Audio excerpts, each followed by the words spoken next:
Okay, we're just going to have a few minutes while we wait for everybody to join us. But welcome everybody to the Climate Wise Communities Bushfire Ready workshop for North Turramurra, the northern part. My name is Lauren. I'm from the Environment Sustainability team here at Ku-ring-gai Council, and I'm coming to you today from Darramurruga land. And on behalf of Ku-ring-gai Council, I'd like to pay respects to our past Aboriginal custodians of the land.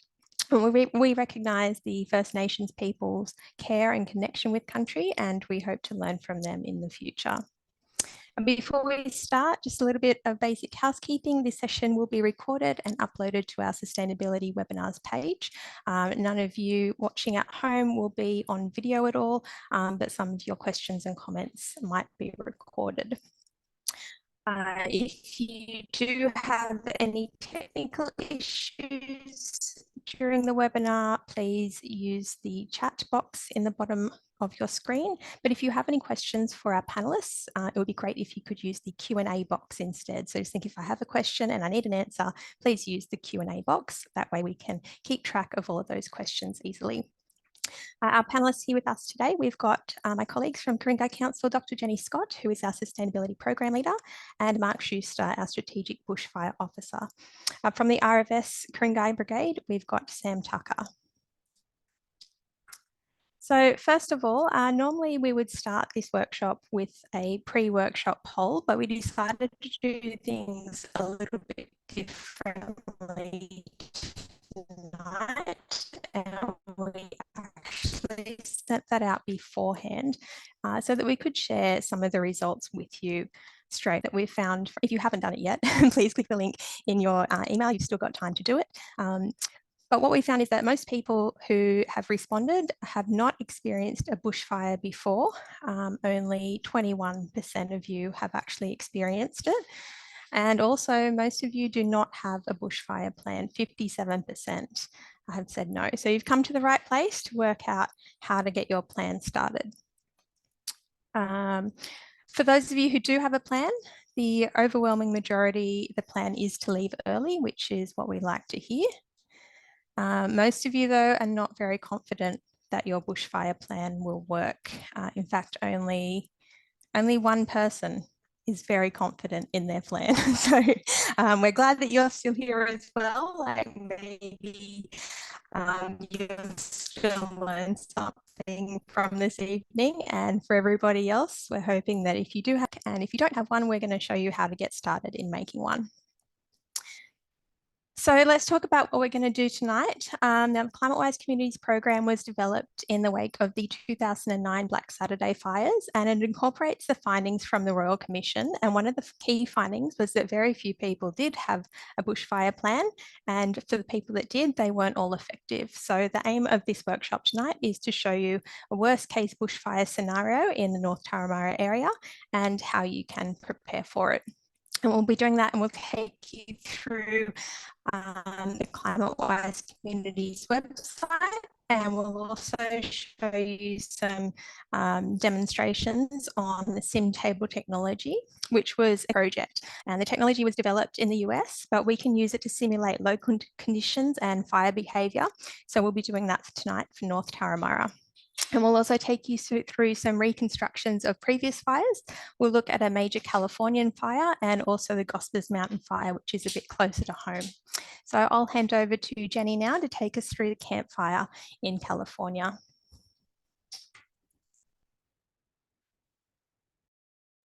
Great, thanks, Lauren. Yeah, so as Lauren said, these fires have happened before in Australia. We had the Black Saturday fires, we had the 2003 Canberra fires, and then the 2019-2020 Black Summer fires, all fairly fresh in our memories. So what we're showing people as an example of an extreme event where just about everything that could go wrong did go wrong is the campfire in Northern California, in a place called Butte County.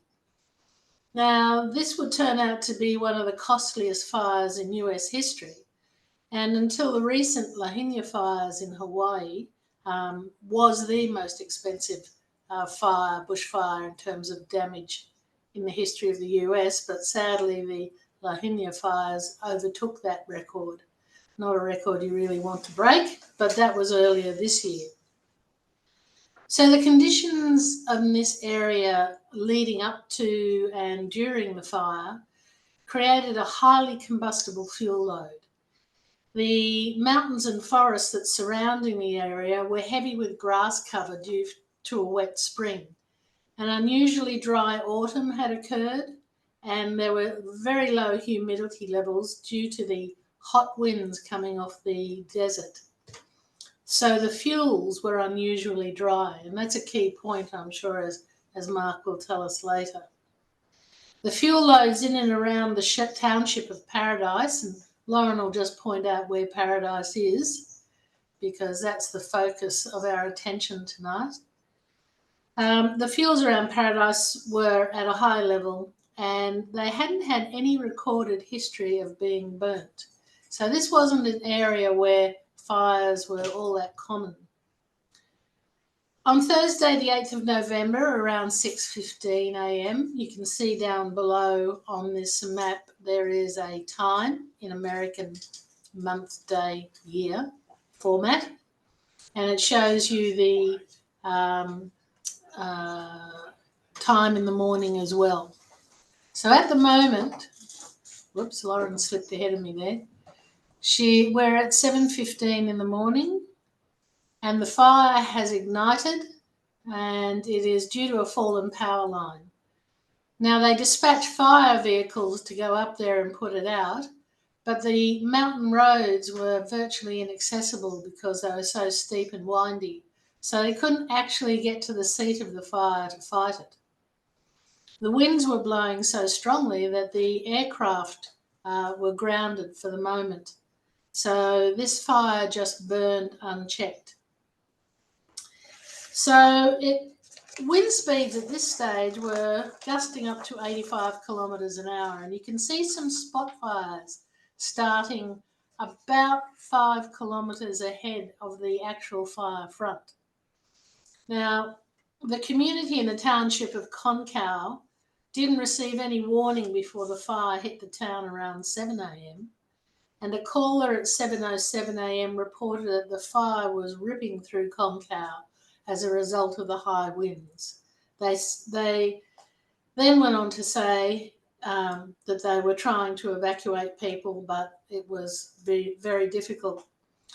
At 7:23, the Sheriff's office in the township of Pulga, which you can see is just to the south of the main fire front, had calls starting to come in at the rate of 1 per minute. The residents were told that there was no danger. The fire was to the north of Ku-ring-gai and evacuations weren't necessary, and they would be contacted should there be any threat of danger. And the same message was given to the people of Paradise when they called. By 8 a.m, the fire had entered the eastern areas of the township of Paradise. Several minutes later, the Butte County Sheriff's Department issued evacuation orders for the entire town. The wind speeds are now exceeding 90 kilometres an hour, allowing the fire to grow very rapidly. As you can see, all these spot fires are igniting and they're just taking off. The urban firestorm spread from building to building, independent of vegetation, and that was inside the city limits of Paradise itself. Most of the residents of Ku-ring-gai and many of the residents of Paradise were unable to evacuate before the fire arrived. Due to the speed of the fire, firefighters for the most part never even attempted to control the fire, but rather concentrated on just saving lives. According to the California fire chief, the fire is pretty much in the community and it is destroying Paradise. It's that kind of devastation. The wind that was predicted has come and is just wiping us out.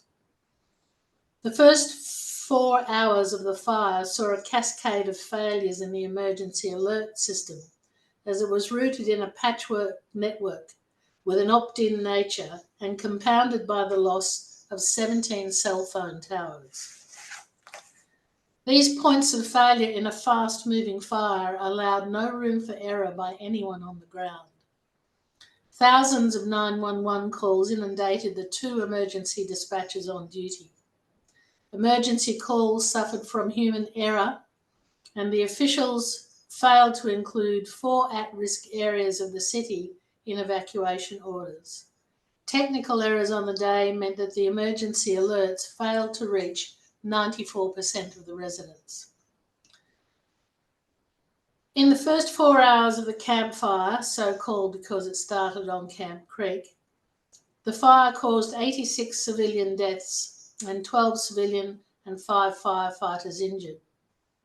18,804 structures were destroyed, 62,000 hectares burnt, with a total damage bill of $16.5 billion, of which $4 billion was in the form of uninsured losses. The fire was eventually put out on the 21st of November due to a heavy rainstorm. So you can see in this particular instance, all the things that could go wrong did go wrong. And if you're interested in looking at the more technical detail of this particular event, there are a number of very good documentaries that have been made about this fire. But it had nothing to do with backburning being done. It had nothing to do with the fact that the US has the most sophisticated and up-to-date bushfire equipment. Even in the face of all their resources, there was nothing they could do to stop this fire. Such were the conditions on the day. Now, I think, Sam, these type of conditions have happened in Australia, but not in areas where there's been such a population. Not in recent times. We've had several, during 2019, 2020, several catastrophic fire condition days, which I guess it's important to understand that no homes within Australia are actually built to a standard that could withstand the impact of fire on a day like that. So I guess that's why we constantly reinforce the idea of leaving early. So yeah, you know, this fire and these communities are very similar to many of ours, where they have highly flammable vegetation and built on ridgelines. So it's something to keep in mind that this can happen, you know, even when you don't think it can. And when you say leave early, the advice is, particularly if there's going to be any difficulty for you getting out, for example, one road in, one road out, or if a person in your household needs extra assistance, or if you have pets, etc., then maybe they need to go out even if a fire hasn't started in their area. Just not be there on a day where it's a catastrophic fire danger day. Exactly. There will always be warning of the fire danger rating for the following day. That's available on the Bureau of Meteorology site, on radio programs, and it will often be broadcast on the main news of the night before. Schools in bushfire-prone areas generally tend to close on a catastrophic day and require the students to be at home. And we've found in the past, particularly in North Turramurra, that some of the larger high care facilities like the landings and Lady Davidson actually self-evacuated prior to a catastrophic day. And thankfully, and touch wood, a fire did not occur. But, you know, I think having that plan, if there is any reason to assume that your movement may be impaired or that your health could be impacted by a fire event, that it's best to not be around, particularly in North Turramurra. Yeah, great. Thanks, Sam. Mark, have you got anything to add at this point? Yeah, I would. Even though up in the national park section just to the north of where your good people are, they've had a burn just over 2 years ago, the fuels are again building up there quite rapidly after all the 3 years of rain we've had, actually. And you've got to remember, once a fire is put in, generally for ecological purposes for the plants and animals, you cannot really put another fire in the same place for about 10 to 12 years based on all sorts of factors. So you've got a gap from when the fuels build up 3 years later for the next 7 years when the fuels will actually be there. And so you have to have other mechanisms to ensure that your property and you are safe. And yeah, it's very important that these factors be adhered to, actually. Thanks, Jenny. Thanks, Mark. So what we're going to go through next is we're going to look at an example of this scale of fire that happened in a very different way, but in a location much closer to home. We're going to look at the Gosper Mountain fire just to show you how variable fire behaviour can be. You know, there's no real way of accurately predicting how a fire will react to meteorological changes. There's a lot of modelling that goes on at RFS, and they're working 24 hours a day, and the models are working in tandem, and they're comparing the 4 models that they tend to run. And as the fire progresses, they see which model is fitting more closely to the actual behaviour of the fire. And then they go with that one to say, well, this is where the fire is going to go, and this is how it's going to work. But that isn't always necessarily 100% accurate, because like anything, it can only react to the data that is predictive. The actual data that happens at the time might be quite different to that. So bearing in mind that this is a huge area of land, so if you look at that purple square, you can see that's the area that the fire pretty much consumed. And then look at the size, if Lauren just scrolls down a little bit, look at the size of Sydney. So just a little bit more if we can. So you can see that if this occurred a little further to the south, because Sydney is pretty much surrounded by national parks, the whole of that area would have been burnt out. Certainly the suburbs fringing on the bushland. So this particular fire, it was ignited by lightning in October 2019. And it went on to become the largest fire in New South Wales history. 90 homes were lost and countless animals and insects were killed as the fire burned through 512,000 hectares before it was put out by an extreme rainfall event 3 months later. The conditions leading up to the fire were central to the fire's size and strength. It was the hottest and driest year on record, and all of New South Wales was in a drought. There's no evidence the fire was driven by high fuel loads or poor forest management. It is more likely the fuel loads were at an average level, and the record-breaking dryness led to the intensity of the fire. Not dissimilar to campfire situation, but they did have a lot of grass fuel on the ground. On the 26th of October 2019, there was a storm that featured 19,000 lightning strikes. It took only one lightning strike to start the fire at 10:55 a.m. Within 2.5 hours, 65 hectares of bushland had been burnt. Wind speeds were travelling at roughly 60 to 70 kilometres an hour, and this allowed the fire to move quite quickly. And over the next day, the blaze expanded to 512 hectares.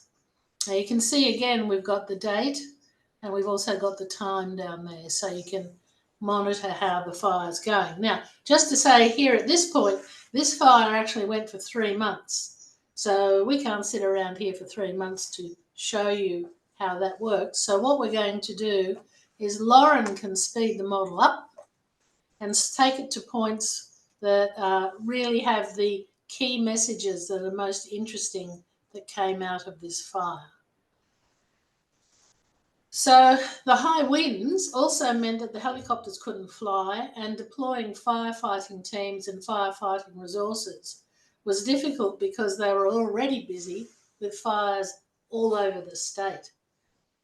I think, Lauren, you were deployed at different areas around the state at that time? Lauren. Sam, sorry. We'd actually been attending fires from eastern Queensland all the way down to the Victorian border from August that year. So all of those deployments, because they're outside of Sydney, were for 5 days, and often we're on the fire ground for at least 12 hours. So there was a lot of fatigue setting in, and to have this so close to home, there was definitely some urgency for us to get crews on the ground. So after 2 weeks, the rain slows. There was a rainstorm. The fire slowed down and it was close to being put out. But a change in the weather causes the fire to rise up again, and it heads southeast, travelling up to 12 kilometres in 1 day. Now, as we progress, you'll see the fire suddenly takes a run.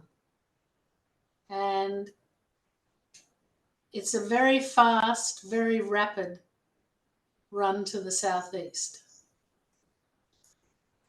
The 12th of November had been declared a catastrophic fire danger day. And another fire to the southwest is travelling very fast and creating weather of its own. A pyrocumulus nimbus cloud is forming, and the volunteer firefighters witness lightning strikes starting more spot fires. Now you'll see that happen shortly, where there are more spot fires beginning to emerge. And these spot fires were to the north and to the west, and that's because they're actually travelling against the direction of the fire and creating their own wind, so they could spot anywhere in any direction. So as we get to those spot fires, now the thing to remember here is that the embers can travel up to 10 kilometres ahead of the actual fire front and ignite a whole nother fire, as did happen with the Paradise Fire, where the town got sandwiched in between 2 fire fronts in the end. And that's a very common scenario that happens.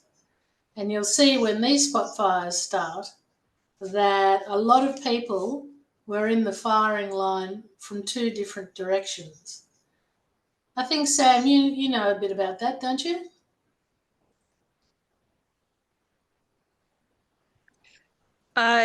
We were working with the Army at the time to speak to residents about their evacuation plans, and the fire was erratic, and somewhere that had burnt 3 weeks previously burnt again 3 weeks later, and in some areas where there were significant asset losses, that actually had hazard reductions 3 to 4 months prior, and the fire still came through. So it's important to remember to have a plan to prepare yourself and your family and your property so you can leave when that trigger that you've decided on occurs, because you have no control over this enormous fire front, particularly with the weather conditions that are created because.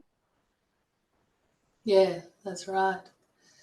Yeah, and I think the important message there is, even if you've had a hazard reduction burn recently near your area, it does not mean you're going to be safe. So the fire progresses and the embers are travelling ahead of the fire, starting more spot fires. Embers are responsible for about 80% of house losses during bushfires. Now that's a really important factor to remember, because making your house safe from radiant heat is one thing, but just think about it, 80% of houses are lost to ember attack rather than radiant heat. The storm activity that happened leads to a microburst in the Gordon area. So what's happened now is those 3 fires at the top there have joined up, and they're now making this massive single fire front. And it's burning southwards, and it's burning in the direction of, guess where? Ku-ring-gai. So I think, Sam, you said it was only a day away from Ku-ring-gai when it was finally rained. Yeah, we were actually staged at the Wiseman's Ferry dock, advising people on their evacuation route just prior to the weather event that thankfully ended the intensity of this fire. So it was very close, and history shows that this kind of path of the fire, particularly I think in '94, followed a very similar path. Yes, and you can see how close it is there to crossing the Hawkesbury River. It's running along beside it, and there wasn't much. And had it got across the river, then Ku-ring-gai would have been in the firing line for a fire of that scale to come through. So the storm activity that eventually put this fire out was the microburst that happened over Gordon. Some of you may remember it, where all the trees were snapped and cars were flattened, and there were many, many blackouts that lasted for quite some time. But the storm activity and the lightning started more fires up there in the northwest.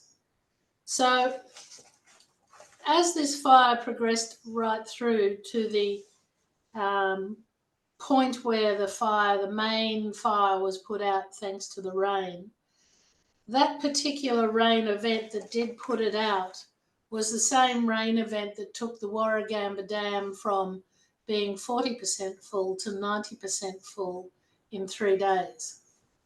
So we don't often get rain of that magnitude just in time to put a fire out to save Ku-ring-gai.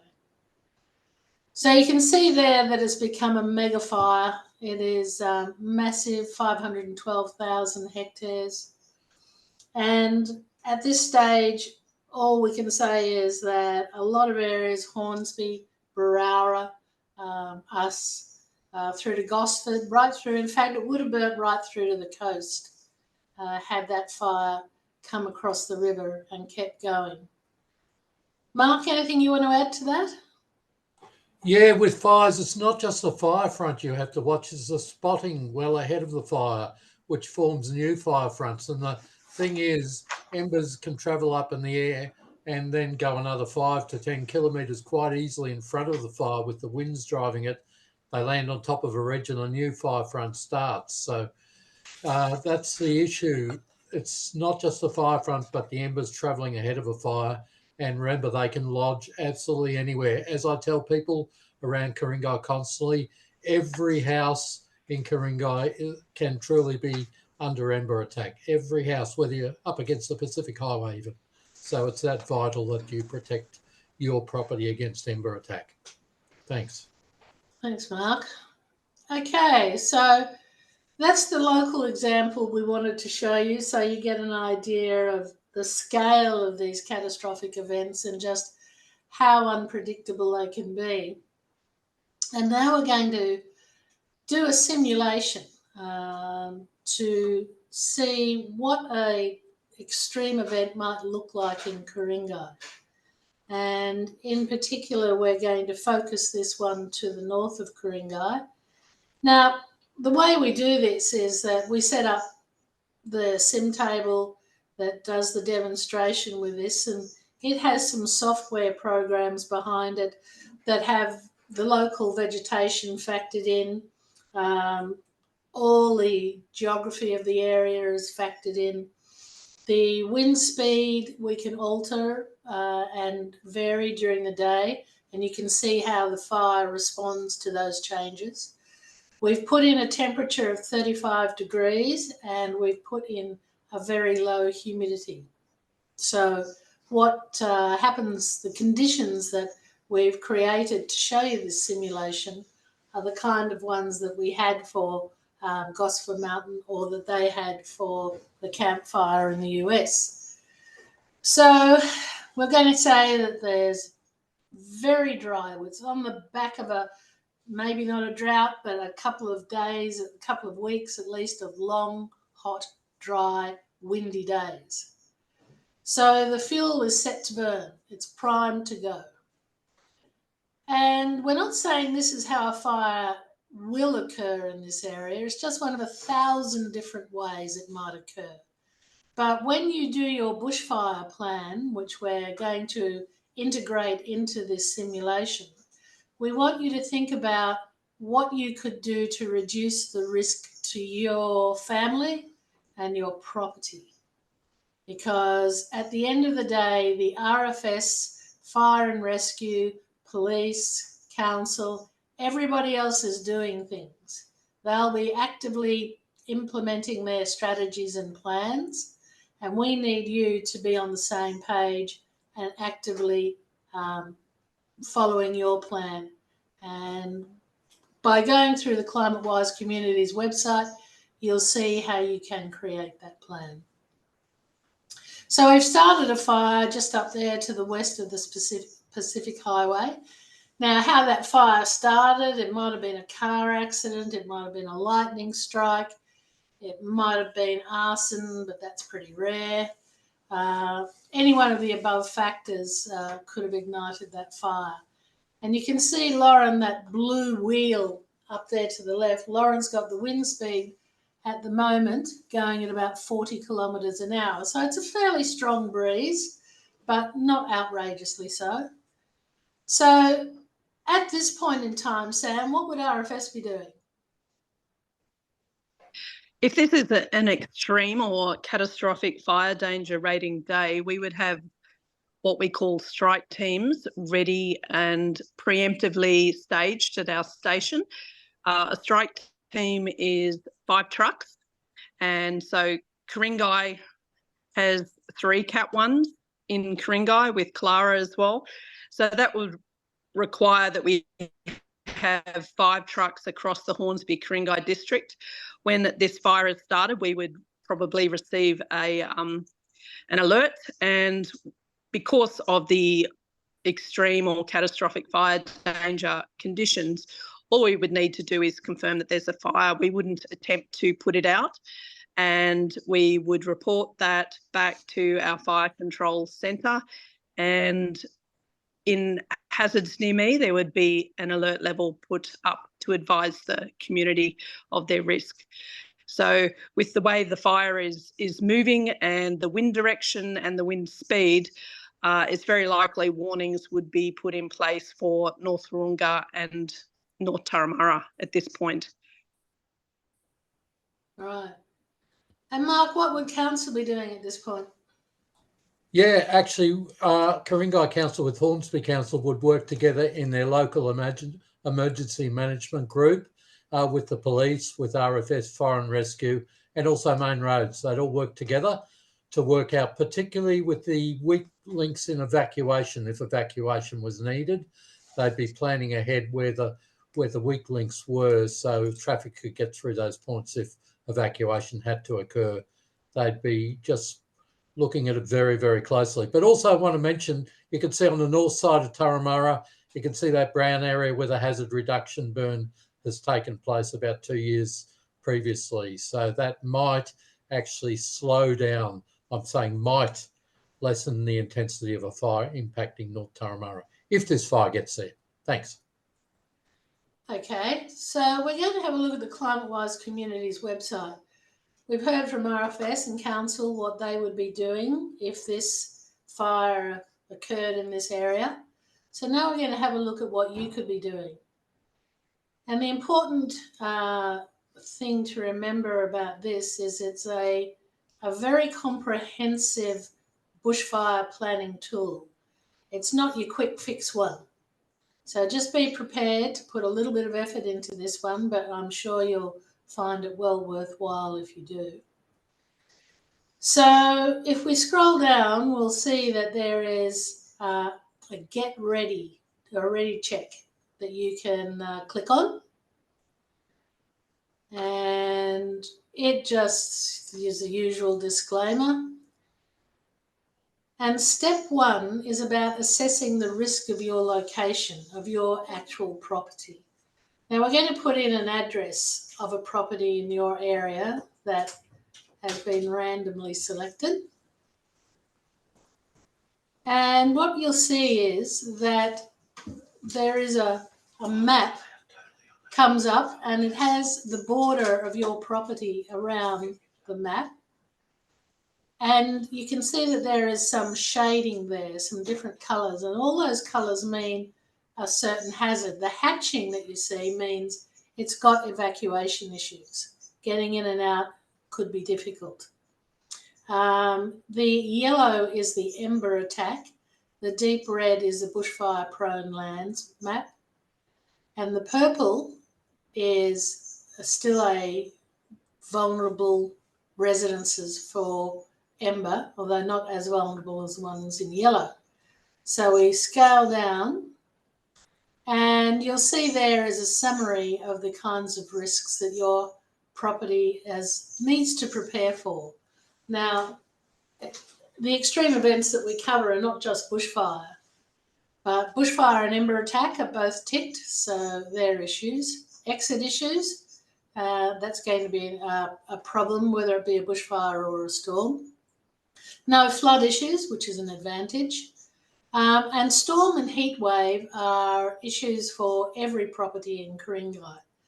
And you'll see that there are sections in the climate-wise communities where you can plan specifically for storm and heat wave. And interestingly enough, a number of the things you do to your house for heat wave also has significant benefits in terms of bushfire. So you kind of get a double win situation for one investment. So you save that to a PDF on your own computer, and that's for you to remember what hazards you're actually planning for. So let's just say in this instance we're just going to plan for bushfire. So we scroll on down and we come to step 2, your personal situation.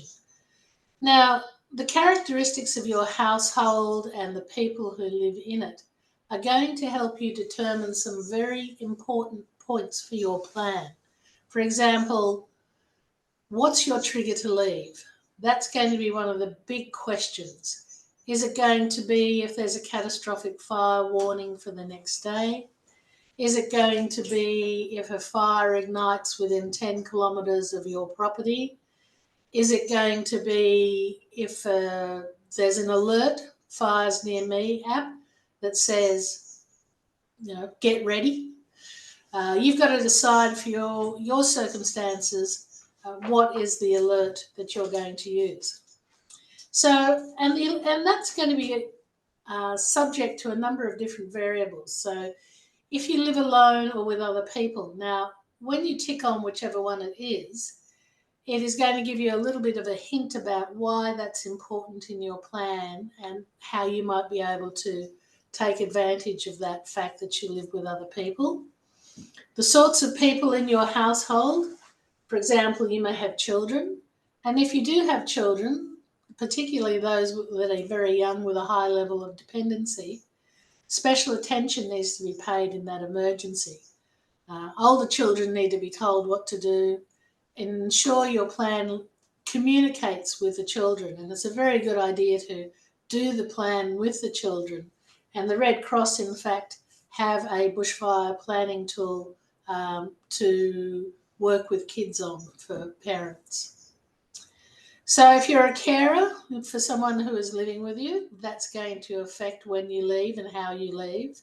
Or if there are health and medical conditions in your household, and in fact you need to take equipment with you or medications, you've got to be ready to go at a moment's notice. And you've got to know where you're going to go for those people who need that kind of assistance.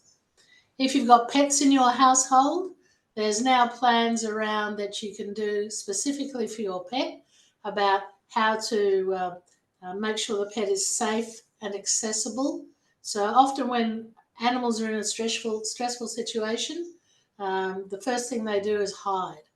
So the last thing you want to be doing is searching for your animal when you're trying to leave. So if you go through the plans about how you deal with that sort of problem, then you won't get caught in that predicament. Whether or not English proficiency in the household is there, perhaps it's your neighbours, they might not be so proficient in English, so you might want to help them understand what's going on. If you own your own home, you can make modifications to the home to make it safer. But if you're a renter, then there are limitations to what you can do. So that leaving early option becomes even more important. And I would say having your contents insurance very well catered for. So in conclusion, you once again save this information to a PDF. Council doesn't want to know your personal information. Once you save it to the PDF, it's lost and we never get to see it. So be assured that your information is protected. So we're going to go back to the fire for a moment now and just see how it's going, because we haven't had a look at it for a little while.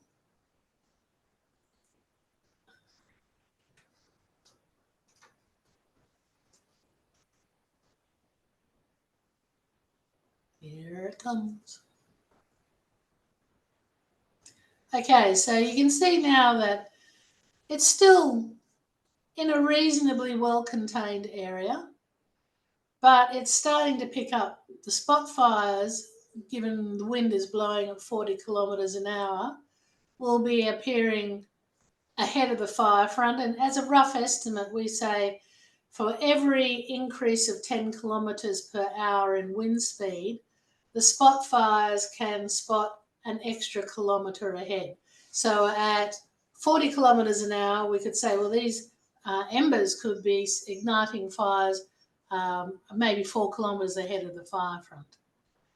Now, it's that spot fire activity that makes these things so difficult to predict how they're going to go, in what direction, and when they're going to hit an urban area. So you can see one of these spot fires has started up right on the doorstep of North Turramurra. So Sam, what would RFS be doing at this point now? Oh dear. There would be multiple emergency warnings. I would suggest that for North Turramurra, it would be to shelter in place at this point. During the South Turramurra fire in 2019, it was literally 10 minutes after the fire started that emergency warnings to shelter in place because of the conditions on that day. So this just reinforces the idea that if you're prepared and planned for a bushfire and you're leaving early, that you're not going to be in harm's way. With the amount of homes that could be impacted during this fire and the unlikely nature of us being able to put it out, we would be doing property protection, and clearly we'd be calling for more resources and firefighters from the Northern Beaches, from the Hills District, from other areas close to Sydney, and with an understanding of potential weather conditions later in the day, we may well be calling for resources further afield. Unfortunately, with this wind, the likelihood of being able to deploy a lot of aerial support decreases as the wind increases. So that's something to keep in mind. Yeah. Kilpatrick Street and Marua Road are in a world of trouble. So there would be fire trucks there supporting those streets to hopefully prevent damage to properties. Okay. Right. And clearly it's too late to leave. Too late there to would leave. be chaos. Yeah. Significant smoke drift and embers everywhere in North Turramurra. So the message here is that people should have got out well before this. They shouldn't be there. And If you can hear the sirens, it's too late, unfortunately. So as soon as that fire ignited would have been the latest you'd want to leave, I imagine. So Mark, how about council and the LEMC? What would they be doing at this stage? Yeah, the big issue for them, I suppose, would be any evacuation, the late evacuees, so to speak, particularly that pinch point down where Burns Road meets Bobbin Head Road, to keep that very open, very clear, so any evacuees can get through, and to keep Bobbin Head Road pretty clear, particularly if any trees came down, and to assist people through ember attack. Ember attack is really bad when you're driving. Now, I wanted to mention there were two neighbourhood safer places. They should not be used in this instant. One's at Sandican Park, the other's at our Ku-ring-gai Council North Turramurra rec area, because they're very open and exposed. The ember attack, if you didn't have a fire blanket, you could be in great trouble because of ember attack. You could get burnt quite easily. So yes, do not use those neighbourhood safer places in this type of event. So that's what I'd like to say. They really are a place of last resort and not The a very place last of resort. evacuation. Last resort. You can't take your pets. There will not be water. There will not be shelter. There will not be food. It's basically somewhere that has open space above you, and that is it. Yeah, and we've just got a quick video of ember attacks, so you know what we're talking about. If you can imagine leaving in these conditions. This is from the Duffy 2003 fires in Canberra, right on the edge of Canberra. It shows what can happen. It's quite a quick video, but it shows you don't want to even drive in an ember attack. Absolutely frightening.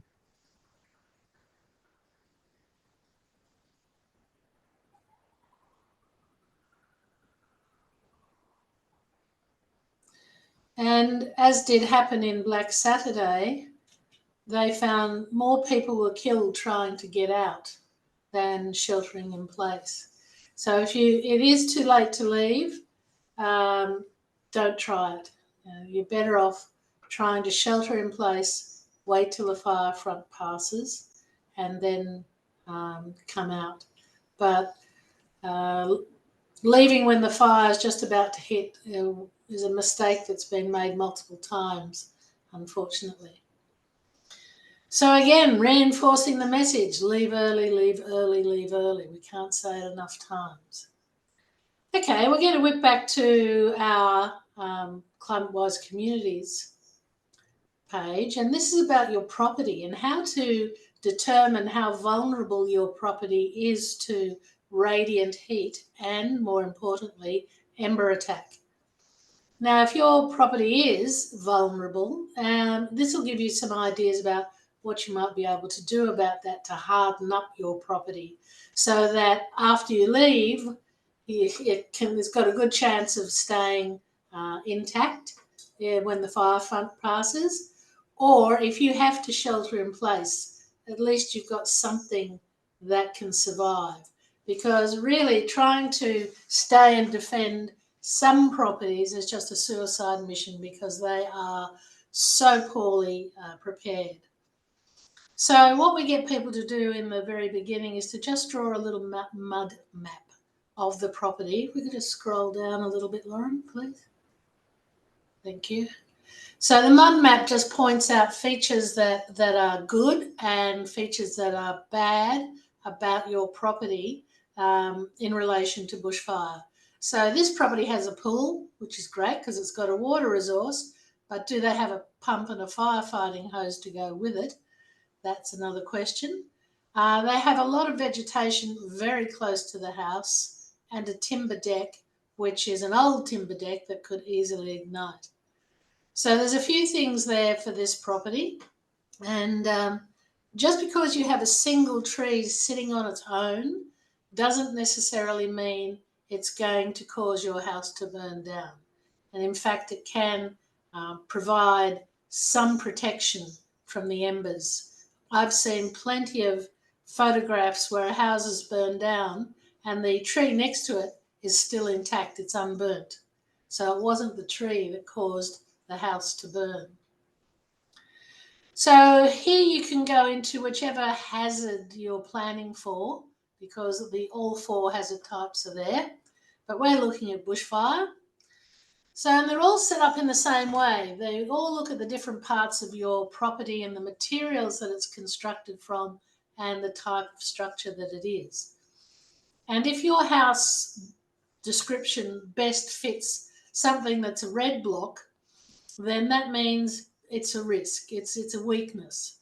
If it's a green or a blue, it's a bit more resilient, you know, it's got a better chance of surviving. So, for example, with the roof here, if you have a very complex roof line where lots of leaves can collect, that's where embers can ignite those leaves and get into your roof cavity.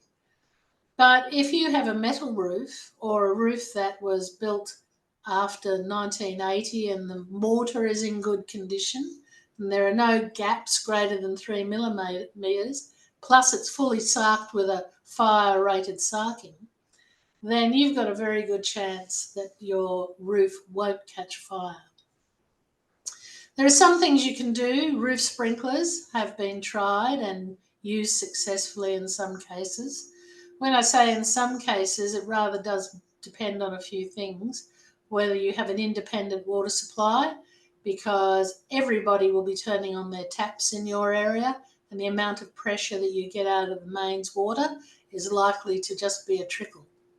So if you've got your own independent water supply and the sprinkler it's around the guttering and creates a little curtain or a mist of water coming down, then that extinguishes a lot of the embers that would otherwise hit your windows and find a way in to your house. So again, it gives you descriptions of the different aspects, whether it be roof lights, skylights, ventilators, anywhere where air can move in and out of the house. Eaves and fascias are often an area that are very leaky in terms of air, and you need to plug them up to make sure that those embers can't get in. Gutters and downpipes, of course, you know, we always say clean your gutters, for sure, clean your gutters. But if you don't have any gutter guards, or the gutter guards are not made of a fire-rated material, then there's some limit to its value, because all the embers will fall into the gutter and possibly can ignite your house that way. So fire-rated gutter guards are worthwhile. We look at the walls, whether your walls are timber and whether there's flaking paint and gaps in that timber, or if it's single brick, or otherwise if it's something more resilient like masonry, fibre cement, something like that, then that's a green rating. If you've got exposed timber that's not in very good condition, that's going to catch fire very easily. But if you've got fire-treated timber, fire-retarded treated timber, then your chances are that your house might still be standing. Similarly with windows, some windows have wooden frames and they can be a bit leaky, especially as they age. They shrink a little bit, pull away from the frame around the building. But they can also, if you've got glass, and most houses do have the old-fashioned glass, it's quite vulnerable to bursting because of the heat. So if you get double glazing or glass that's been, can't think of a word now, it's been preheated, and so it resists breaking in high temperatures. So there are other factors that you can put into your house to make sure that it's going to resist that ember attack. Garage doors are an important one, because they're often where fires get into houses, into garages, because there's usually a bit of a gap between the bottom. You don't need much of a gap for an ember to get in. And the subfloor area is very important, particularly if you have a tendency to store as one of my relatives does, stores timber, old dry timber, under the floor. So be aware that embers can get in under that floor and ignite fires that way. Similarly with verandas and decking, particularly if you've got an old wooden deck that has not got fire rated retardant timber, then that's going to be a problem. But if you've got concrete or some other non-combustible material, then you're fairly safe. We also look at the outdoor area, the landscaping, and what is positive and negative about landscaping in terms of fire. Now, Mark and Sam, in fact, I think this is a favourite subject for both of you. Do either of you want to comment on the landscaping and fire? Yeah, certainly to have vertical and horizontal separation in your garden. Probably no more than 30% coverage. That's on a horizontal aspect. Try and keep it non-uniform, so you've got all different heights in your garden, to try and stop both what we call vertical and horizontal fuel ladders.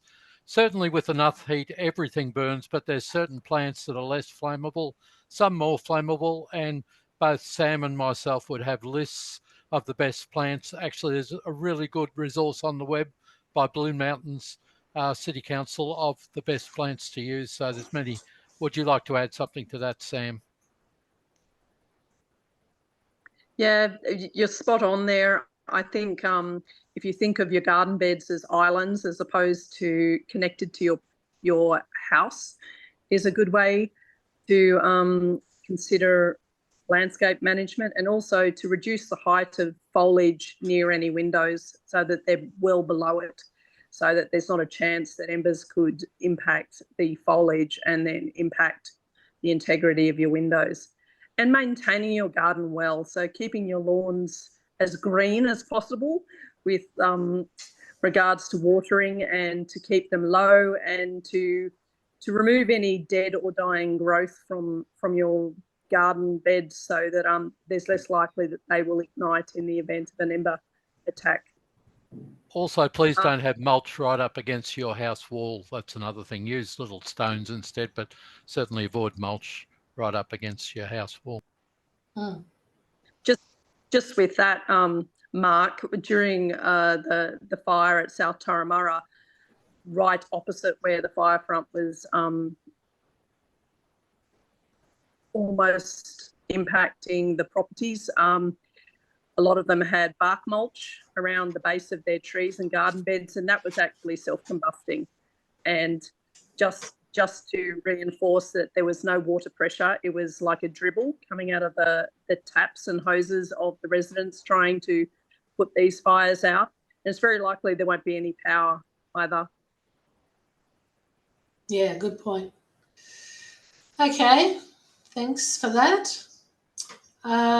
We talked about water supply, but if you've got a tank with no hoses and no taps, then that's going to be limited value. If you've got an empty tank, that's going to be limited value, particularly with plastic fittings. Plastic tanks, plastic fittings will melt.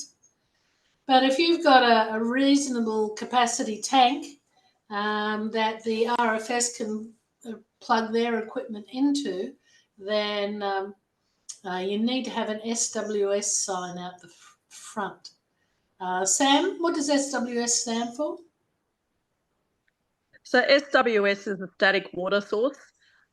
You can lodge recognition of your static water source, whether that's a large swimming pool or a water tank that holds over 10,000 litres, with either fire and rescue or the RFS.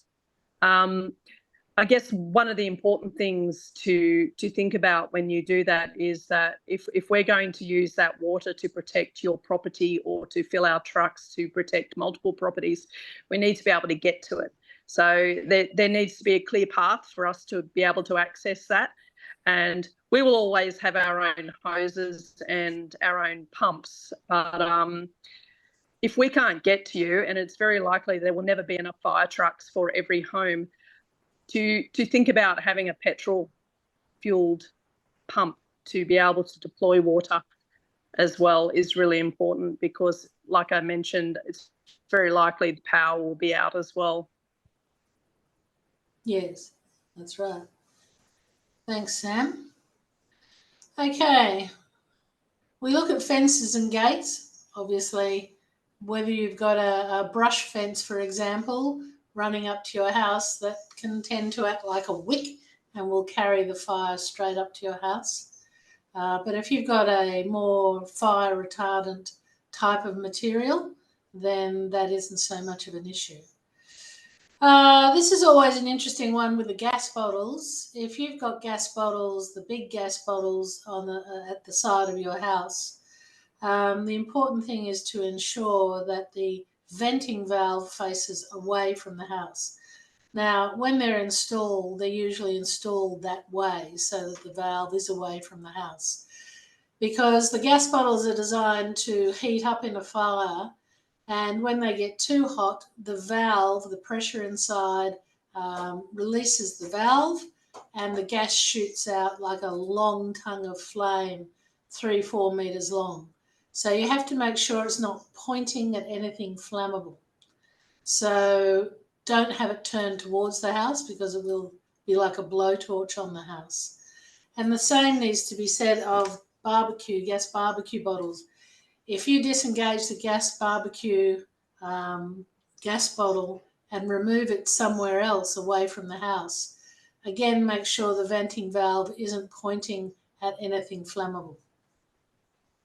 And particularly not at your neighbour's property, because that's happened a few times in the past. Houses' age and standard of, if it was built prior to 1991, then it wasn't built to the bushfire standards. But more recent houses have been built to bushfire standards. So, as Mark said, it doesn't matter how well your house has been built, every house is capable of burning down, as was proved in the 2019-2020 fires, where people had done everything they could to their houses, but still they burned. So the key point there is to be careful and do everything you can to make sure that your house will still be standing, but that leave early message kicks in again. Okay, so there's a few other bits and pieces there that you can look at. But again, when you save it to the PDF, that is only your information for you to keep and use in your bushfire plan. So all those factors not only help you do a short-term bushfire plan, like is stay and defend something I really want to do, or if I take it in a longer term view, all the things you could do to your house to harden it up against bushfire. So Sam or Mark, any comments? Anything else? I'd like to talk about Bell a bit, the bushfire attack level, because we missed that one, Jenny. You've probably heard of Bell, a Bell rating, and it goes from Bell low through to Bell flame zone. At Bell flame zone, it's about over 60,000 kilowatts per square metre. You don't want to even be there for a second or two. It's that volatile, that intense.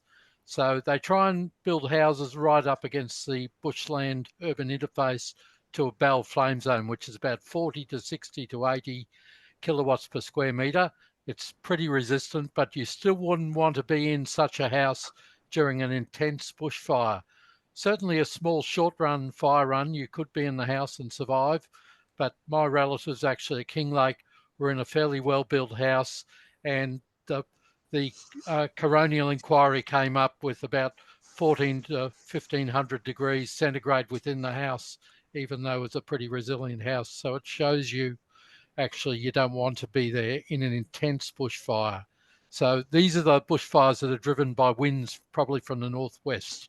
So you'd have to be extremely cautious of those days. That's the extreme and catastrophic days when fires run. Thanks, Jenny. Yeah, thanks, Mark.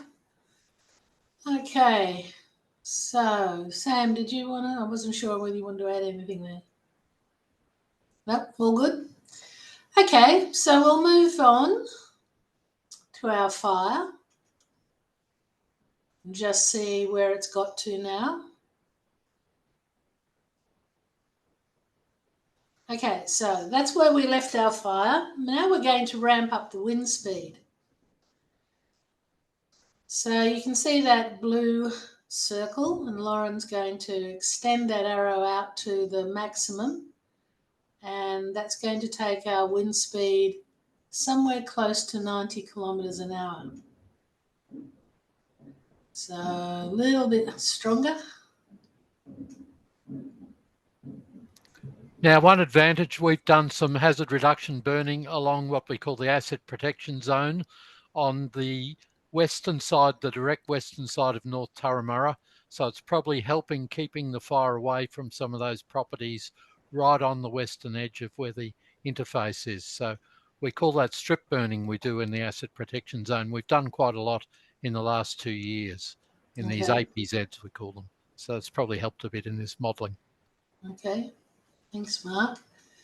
Now again, the embers now will be shooting ahead a long way in front of the fire front. So maybe even up to 10 kilometres ahead of the fire front. And Lauren is just randomly placing spot fires because that's as good a guess as any. You don't know where they're going to actually land and take off. Now you'll see that in the fire behaviour model that the fire moves very slowly at times and then it speeds up, and that's as a result of the geography. So it tends to speed up going uphill and slow down going downhill. It also should slow down at night, but I believe, Sam, in the 1920 fires, the fires were burning as ferociously overnight as they were during the day. Is that right? Sam, you're on mute. Yeah, that's right. The wind direction just changes everything. It's just looking at the way this fire is progressing. The Pacific Highway heading north, the motorway would be closed.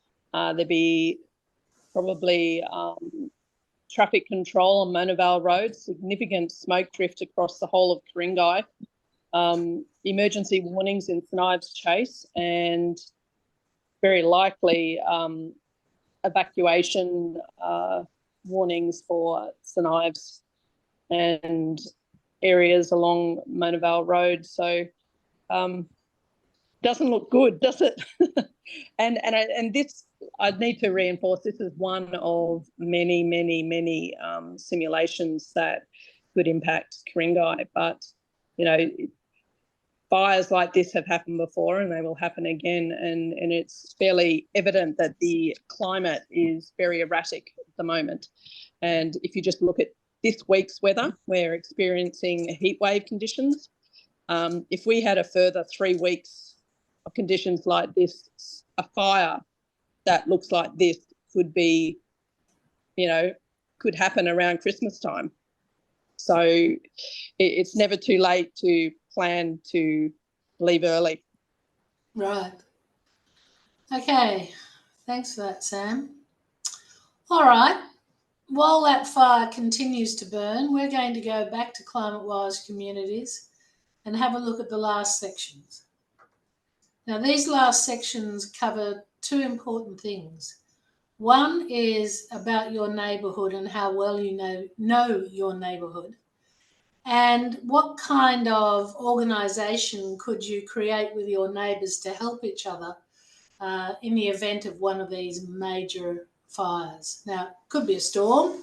You could handle all sorts of crises if you're well organised. So it just gives you a few ideas about questions about your neighbourhood. Who, when are they home? When are your neighbours home? Do they work every day, or do they work overseas for extended periods, etc.? Are they likely to be home? And if they're not likely to be home, what can you do to help them look after their property in the event of a fire approaching? Or it could be somebody who lives on their own and they're elderly and they don't have any form of transport. In fact, I spoke to an elderly couple not long ago who told me they were in their 80s and they didn't drive anymore, but they had organised for their neighbour to go with them for an evacuation, but their neighbour was in his 90s. So great plan, but it needed a bit of a backup just in case that 90-year-old wasn't home or whatever reason.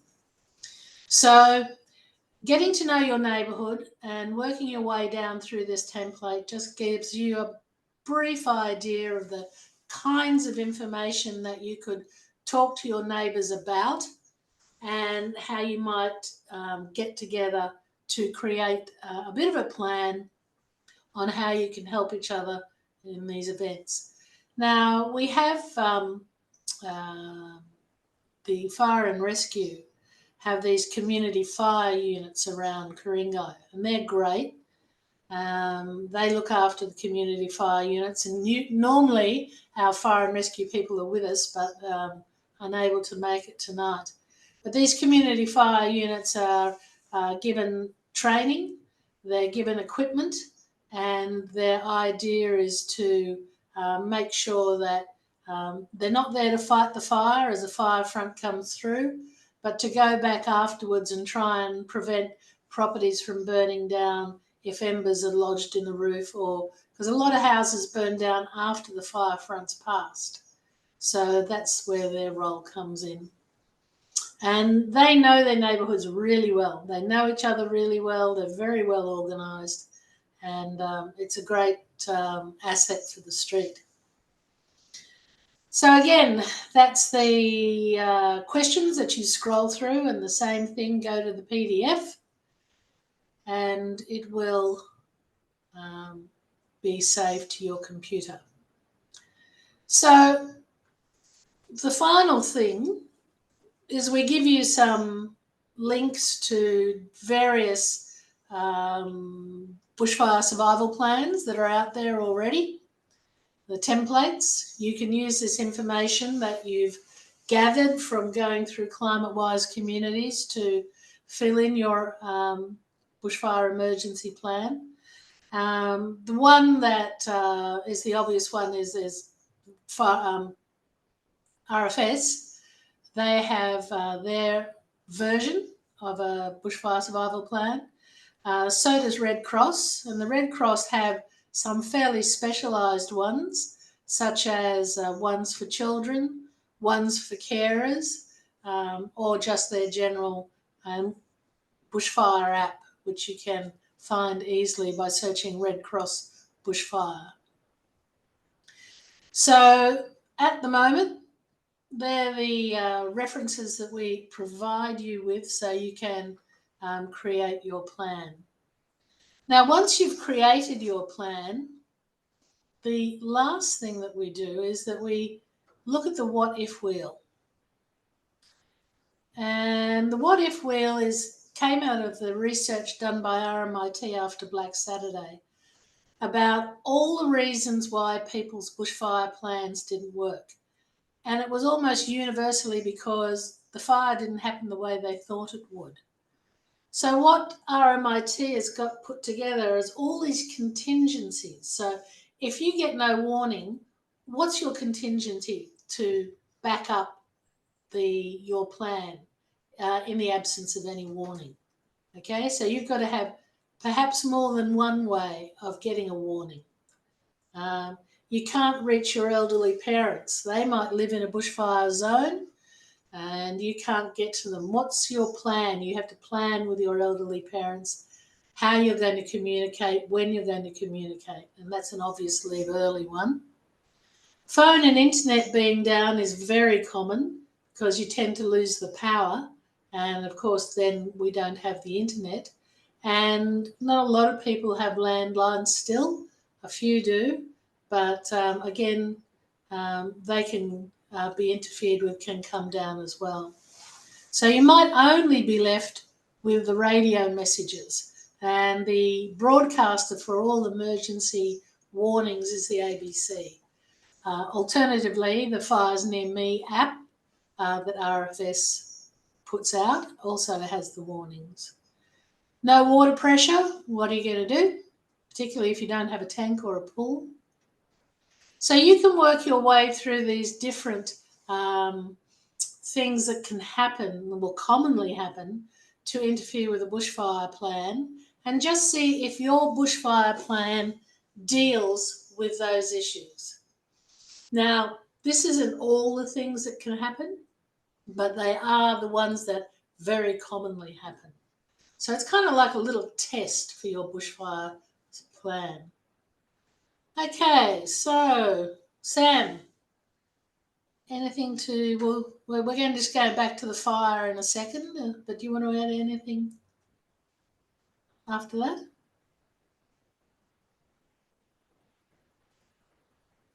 Nope. Okay, we're going back to the fire. Now, one of the things that we look at when we finish this fire run is what happens if there is a change in wind direction.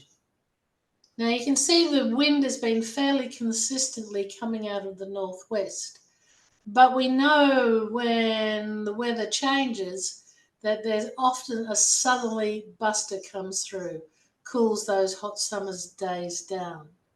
Well, just look at how the fire behaves when a southerly comes through. So Lauren has swung the arrow around to point north, so the wind is coming from the south, and she's ramped it up to 88 kilometres per hour. Now, a lot of people who were in the fire front and very likely to lose their property, all of a sudden have a reprieve, and no doubt would be breathing a massive sigh of relief, but it does expose other people who previously were not in the fire front to the fire. And as Sam said, fires can burn areas more than one time. So the fires coming back through an area previously burnt is something that a lot of people don't anticipate. Sam, anything to say here? One thing to note is that there are a lot, you see the impact that this would have on Bobbin Head Road, and a lot of the facilities in North Turramurra will be under threat at the moment. And when you, I guess, just reinforce, when you think of the neighbourhoods, safer places or places of last resort, they're the last place you'd want to be during this fire event. So it's very likely every road in and out of North Turramurra, Knives Chase and North Ku-ring-gai would be closed and only accessible to emergency vehicles. So, if you feel that this is somewhere you wouldn't like to be, it's really important that you leave early, the day before or the minute that you get an alert on hazards near me, so that, whether you go to a large shopping centre that has an excellent asset protection zone and filtered air and its own power source, or it's a predetermined place, it's better to not be there during this event. It's going to be chaos. Mark, anything you'd like to finish off with? Yeah, I always tell people, particularly who have pools, not to go into their pool during a severe fire because they think it cools you. But the problem is a severe fire can extract all the oxygen off the surface of the pool. So you're left in a pool with no air to breathe. So that's most important to know. Or superheated air to breathe. Yeah, it could be superheated as well. So a death trap. Yeah. It's most important to know. Thanks, Mark. Okay. So, Lauren, I believe you're going to tell us about the bushfire rebates.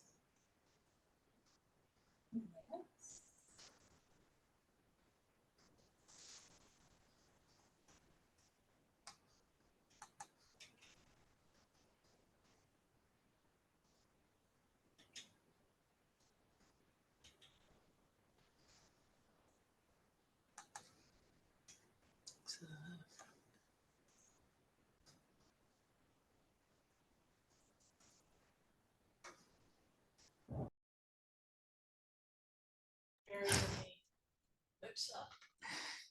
Sorry about that. Yes, so we do have some rebates available. So all you need to do is head to the Ku-ring-gai website, and there are a couple of ways that you can find your way through here, but the easiest way to get to the bushfire rebates is to just type in bushfire wise. It doesn't need to be in all capitals. I just had caps lock on. Bushfire wise is the first link that will come up here, and this will tell you all about the bushfire rebate. So council will provide up to 25% of the total cost, or up to $1,000 in total towards your bushfire resilience plan or retrofit of your home. And there are a whole bunch of different actions that you can take. So once you've been through the Climate Wise Communities website and done your ready check, that will help you identify the most appropriate things for your home, and then you can have a look at what you would like to do. So some of the really popular ones are like the sprinkler systems, replacing the ridge cap mortar in your roof, and installing metal gutter guards. That's a really big one as well. But you can see, you can have a look for yourself. I'm not going to read them all out. There's a whole list of things here that you can do. So you might need development consent if your home is on bushfire prone land. You might need a CDC or a DA for any retrofits. You can also find more information about that on the council website and also on the RFS website. So once you've decided what you'd like to do, you will need to submit a pre-approval. So you just come down here to step 1, submit your pre-approval application. And this one is fairly quick. There's not a lot required, like this is the entire page here. And that's it. We move on to the next step, put in a few details, and then somebody from council will be in touch with you to talk about your application and make sure that it's appropriate for your home. Once we've done that, then and you've gotten your pre-approval check, then you can go ahead, get your work done. And once it's completed, you submit your final claim, and then we'll pay back the rebate that we've talked about in the pre-approval stage. So it's pretty easy. There's a lot of information on the website there. Obviously, there are some terms and conditions that you should have a look at as well. They're not very long. There's a very short number of terms and conditions here. Every 5 years, up to 25% of the cost and up to $1,000 in total. If you do need a CDC or DA for the works, we'll also pay some of that as well, up to 50% to a maximum of $500 towards those. Now, the main thing to remember here is that rebates will not be given to works that are required for basics or development application compliance. So essentially, if this is something that you need to do because you're on bushfire prone land and, for example, you're doing an extension to your home, then we can't give a rebate for that. But if you're just doing retrofits to your existing house, then we can help out with that. Okay, I'm just going to go through and see if we've got any other questions that have come in. If you do have any questions, feel free to pop them into the chat box. And I know there are some questions that not everybody can see, or not everybody can see the answers to. So I'll just go through a couple. Is this going to be available on the council website? Yes, so we have recorded the entire webinar, and we will send out the link once we put it up online. We'll send a link out to everybody who was registered. So, so for everyone who's come tonight, if you want to watch it again, if you think you missed something or you were having dinner or something like that, that's okay. You can come back and watch it again. Or maybe you've registered for the event but haven't been able to make it tonight, then you'll be able to have a look at it there as well. Maybe you'll be talking about it with your neighbours. Maybe you'll get together at your street end of year Christmas party or something like that. Talk about what you've learned here tonight, and if anyone has missed it, send them to the website and we can have a look at that one there. What else do we have in here? Any considerations for solar panels and batteries? Sam has said that the RFS trained to manage solar energy in the event of a fire. An important aspect for the resident to consider is easy access and well maintained and up to date with isolation switches. What does accessibility mean for a static water source? And again, Sam has said there are some things to consider. Clear pathways with unlocked access through the gates. Can a fire truck get down your driveway, for example, or are there any other hazards such as construction materials or flammable items? Is your water tank fitted with a stores fitting, which is a fitting that allows us to attach our hoses to use the water for fire protection? I've got another one in this other section as well. So if I clear my backyard of a large amount of dry or dead vegetation, can I ask the RFS to burn it off in a controlled manner? Sam has responded that we can provide advice through a property assessment to identify vulnerabilities. Unfortunately, if your property is included in the asset protection plan under the new BFRMP, which can be accessed through the KMC website or the RFS website. And another question about solar panels and batteries, additional considerations. They can both continue to hold power, so you need to ensure everyone knows how to isolate as safely as possible. Okay, if you do have any other questions, maybe you haven't thought of them right now, but maybe you'll think of them later tonight or maybe later in the week when you're starting to create your plan. Feel free to get in touch with the sustainability team, sustainability@krg.nsw.gov.au, and we will get back to you as soon as we can. Does anyone have any closing comments before we leave today? Mark, you're up first. Yeah, sure. My job, of course, is Bushfire Council, and I'm happy to help any people out there in North Turramurra. It is a priority area for us, as is actually Lane Cove, East Killara, East Linfield, all the many areas, because we're the second or third most bushfire prone area in New South Wales. So yeah, I'll help wherever I can. I've got a fair bit of bushfire planning and consultancy experience behind me also. So you may not need a bushfire consultant for certain things I can help you with. Thanks.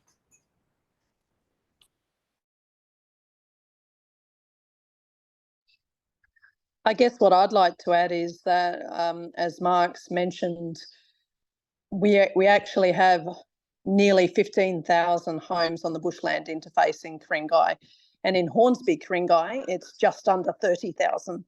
So with that combined district, which is our rural fire district that I'm part of, there will never be enough fire trucks, and we just can't reinforce that you need to have a clear trigger to leave early, and it needs to be one that is concrete, and it's either based on your own capabilities or a fire danger rating or an alert level, and to prepare yourself, your household and your family to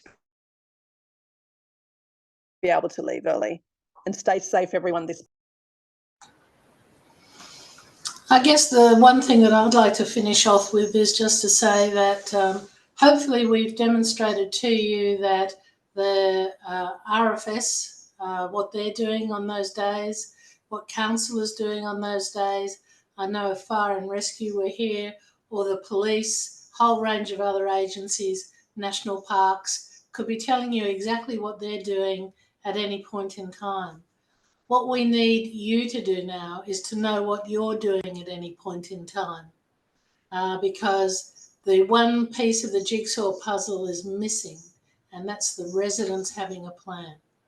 So we can't reinforce strongly enough that you have a plan and that it is sufficiently comprehensive to meet all those things that might occur when you're in a circumstance like North Turramurra, where you don't want to be caught out because something happens that you didn't anticipate. So you want to try and anticipate all the things that could go wrong. And, all right, key message, the clearest way to prevent things going wrong is not to be there. I think that's all from me. All right, well, thank you everybody for coming to the webinar this evening, and thank you to all of our panelists, Sam, Mark and Jenny. I hope you all at home found it very informative, and please do get in touch if you have any questions. We'll see you next time.